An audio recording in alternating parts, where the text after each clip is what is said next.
जगतसिंहपुर जिले में आईन व्यवस्था भुशुड़ी गलानी। विभिन्न थाना अंचल दिनकू दिन चोरी डकायती हिंसा दादागिरी अपहरण चोरा मद कारबार बढ़ुवा बेले विभिन्न थानागुड़िक अभियोगर लंबा फर्द दाखल हो चली।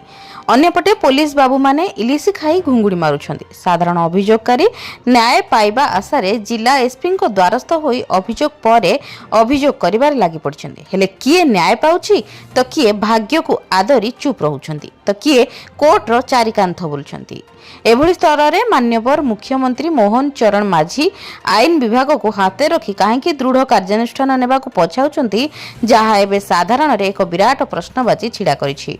अन्य पक्षरे केंद्र 11 वर्ष और राज्य 1 वर्ष पूर्ति पालन करुवा बेले अन्यपटे जगतसिंहपुर जिले में आईन व्यवस्था भुशुड़ी गलानी। जिले में गोटेपटे पर्याप्त पुलिस नाही कि पोस्टिंग नाही, जेतिके अछि सेतिरु अधिकांश नेता मंत्री सुरक्षा रे तेबे साधारण लोकों समस्या बुझिबा पई विभिन्न थाना रे पुलिस और कर्मचारी नांती।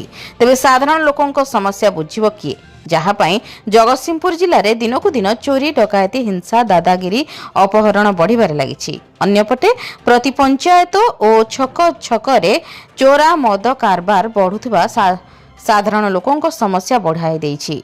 अन्यपटे जगतसिंहपुर जिले में प्रति थाना रे अभियोग बढ़ी चली। अनेक प्रभावशाली लोक किए कहूछि विधायकों मंत्री लोक तो किए कहूछि सांसदों लोक, किए कहूछि जिला सभापति लोक। एभली स्तर में साधारण लोक न्याय पाइब किपरि, जहा एबे बुद्धिजीवी महल रे चर्चा जोर धरिछि।